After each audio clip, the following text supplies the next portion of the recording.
আসসালামু আলাইকুম, কেমন আছেন সবাই। আজকে ভাজি করছি আদা তুনতুনি পাতা। এই আদা তুনতুনি পাতা ভাজি করতে আমার কি কি উপকরণ লাগছে চলুন যেয়ে দেখি। এখানে আমি 2 মুঠ আদা তুনতুনি পাতা ভালো করে পরিষ্কার করে ধুয়ে ঝরা দিয়ে রেখে দিয়েছি।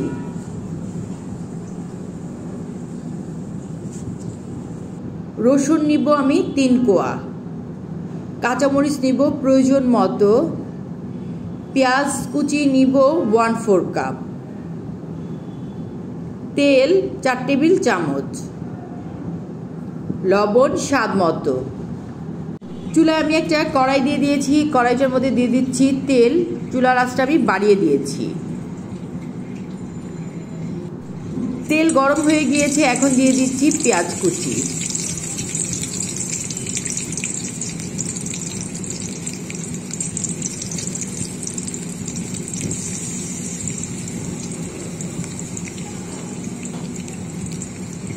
দিয়ে দিব রসুন কুচি,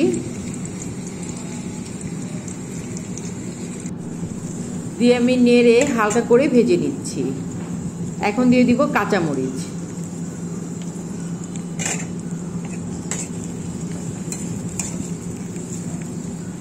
দিয়ে দিব ধুয়ে রাখা শাক। এই পাতাটাকে কিন্তু অনেকে থানতুনি পাতাও বলে, আবার কেউ টাকা পাতাও বলে। আমরা ছোটবেলা থেকেই শুনে এসেছি আদা তুনতুনি পাতা। ভালো করে নেড়ে দিচ্ছি। শাকটা কিন্তু খুব বেশিক্ষণ চুলায় রাখবো না, একদম ঝটপট। আর এটার কিন্তু অনেক উপকারিতা আছে। লবণটা যখন শাকটা একটু নরম হয়ে যাবে তখন লবণটা বুঝে দিতে হবে। প্রথমেই কিন্তু লবণ দিয়ে দিবেন না, তাহলে কিন্তু লবণ বেশি হয়ে যাবে। পেটে কোনো সমস্যা হলে, গ্যাস হলে, কিংবা পেটে কোনো সমস্যা হচ্ছে, ডায়রিয়া, আমাশা, এটার 1 নাম্বার ওষুধ হলো গিয়ে এই আদা তুনতুনি পাতা। এটা হলো গিয়ে আল্লাহর অনেক রহমত এই পাতাটার মধ্যে আছে।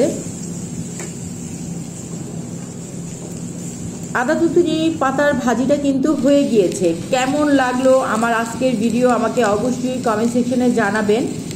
যারা এখন পর্যন্ত আমার চ্যানেলটি সাবস্ক্রাইব করেননি তারা অবশ্যই সাবস্ক্রাইব করবেন, বেশি বেশি করে ফ্যামিলি ফ্রেন্ডদের সাথে শেয়ার করবেন।